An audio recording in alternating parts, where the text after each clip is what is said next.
بسم الله الرحمن الرحیم. سلام و عرض ادب خدمت شما رفقای دوست داشتنی. امیدوارم که هر جا که هستین حال دلتون خوب باشه.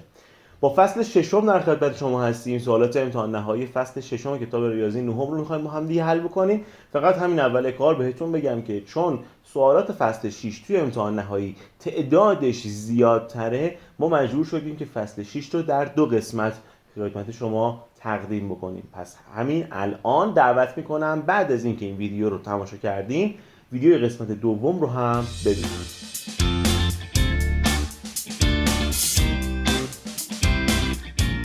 خب فصل ششم یعنی معادله خط جزو مهمترین فصل‌های کتاب درسیه که ما در سال‌های آینده هم با این محتوا و مفهومی که شکل میگیره بسیار کار خواهیم داشت. پس بریم سراغ سوال اول. میگه که درستی یا نادرستی عبارات زیر را مشخص کنید. نقطه 2 و 1 روی خط y مساوی منفی 2x به اضافه 5 قرار دارد. ببینید هر نقطه ای اگر قرار باشه که روی یک خطی باشه، اگر ما بیایم مختصات اون نقطه رو برداریم، طول و عرض اون نقطه رو برداریم، ببریم بندازیمش جای x و y معادله خط، باید تساویش برقرار باشه. چرا این ماجرا درسته؟ یه فلش بک بزنیم به گذشته. ببین معادله‌ای که دوتا مجهول داره که شد معادله خط، گفتیم که بی‌نهایت جواب داره. خب و این بی‌نهایت جواب رو اگر بخوایم یه جوری نمایش بدیم، میایم از صفحه مختصات استفاده میکنیم و هر کدوم از اون جواب‌ها رو تبدیل میکنیم به یک نقطه‌ای در صفحه مختصات. حالا این نقطه مد نظر ما اگه قراره یکی از اون نقطه ها باشه، پس توی معادله ما باید اصطلاحاً صدق کنه. یعنی وقتی جاگذاریش میکنم جای x و y باید تساویش درست از آب در بیاد. حالا من توی این معادله میام به جای y میذارم 1 و به جای x میذارم 2. میشه 1 مساویه با منفی 2 در 2 به اضافه 5. یعنی 1 مساویه با منفی 4 به اضافه 5 که حرف درستیه. پس این حرف هم که این نقطه روی این معادله خط قرار داره حرف درستیه.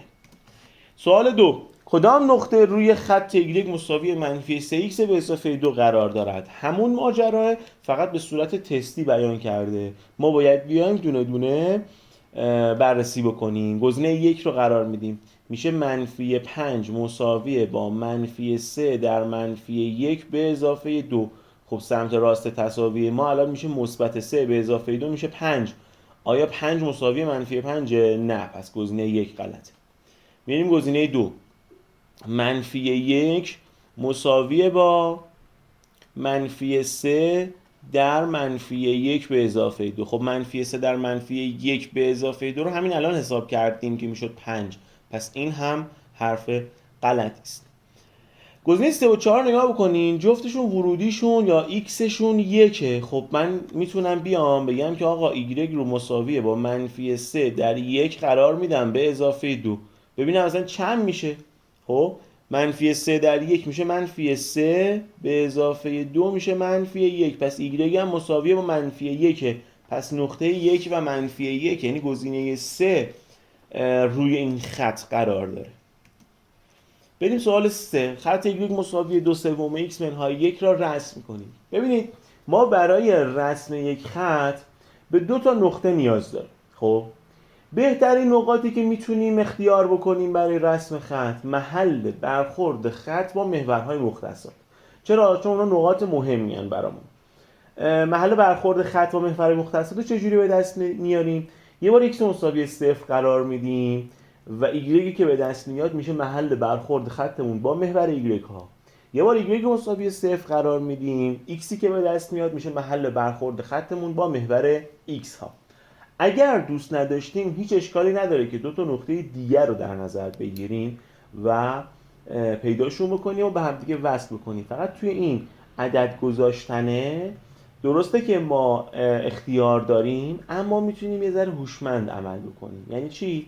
یعنی اینجا مثلا نگاه کن y مساوی 2/3 x منهای 1، من نمیام x مساوی 2 قرار بدم چون این کسر من هنوز پابرجا میمونه. من میام x رو 3 قرار میدم، خب که اینجا بشه y مساوی با 2/3 ضرب در 3 منهای 1 که این 3 با این 3 بره و دیگه از حالت کسری خارج بشه و 2 منهای 1 هم که میشه 1. من x رو مساوی 3 قرار دادم، y شد 1. پس یعنی مثلا این نقطه A طولش هست 3 و عرضش هست 1.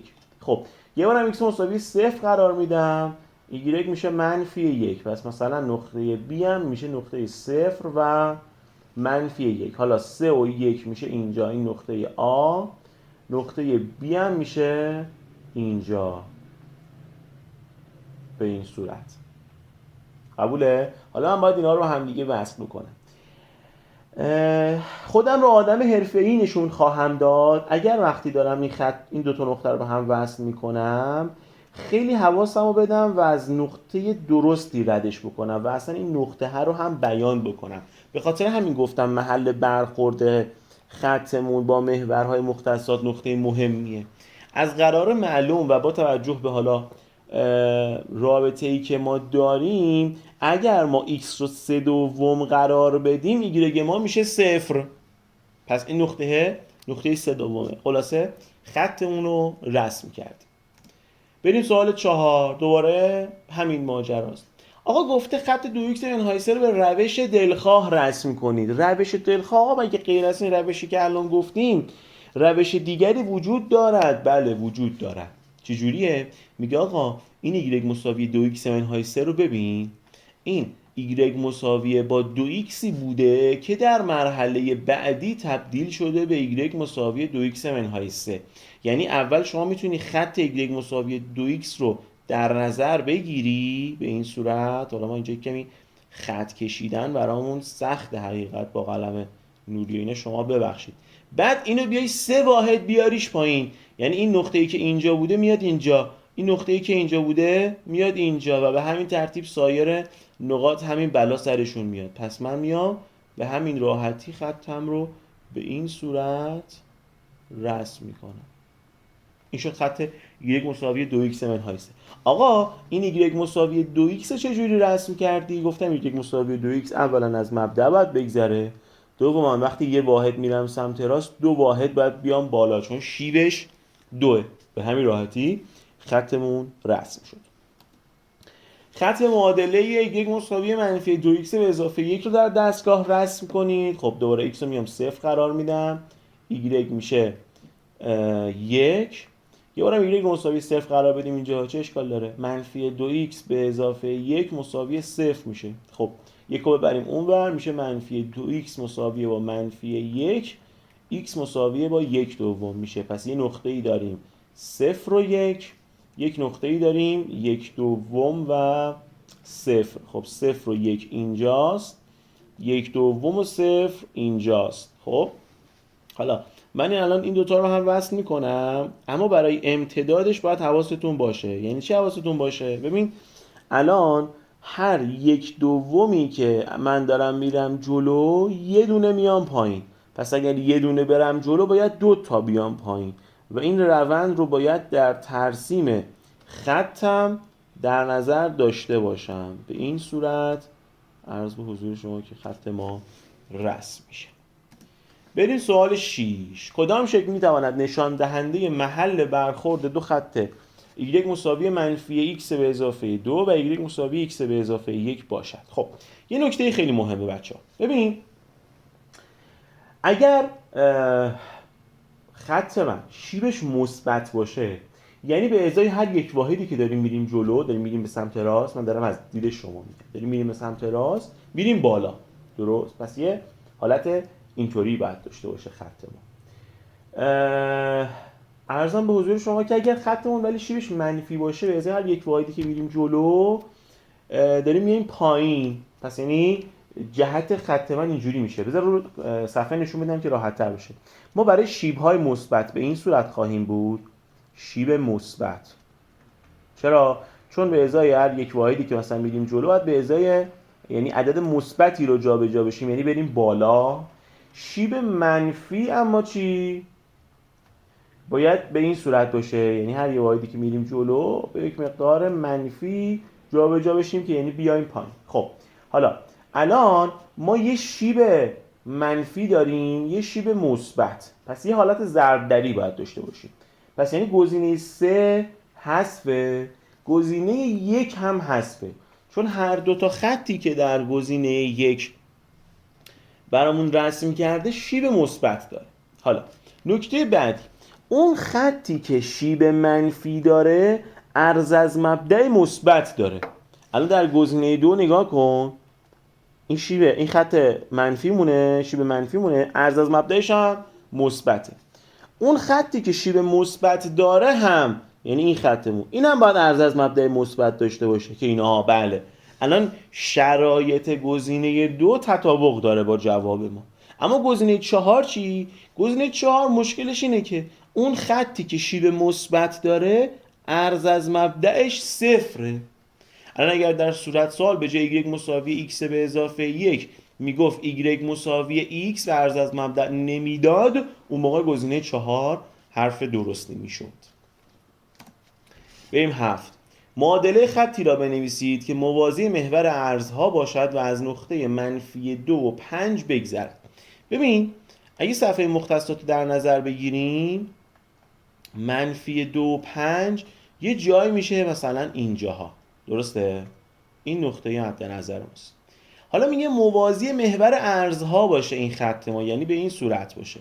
خب این خطی که الان داریم رسم میکنیم مجموعه همه نقاطیه که xشون منفی 2 و یشون چیزای مختلف میتونه باشه.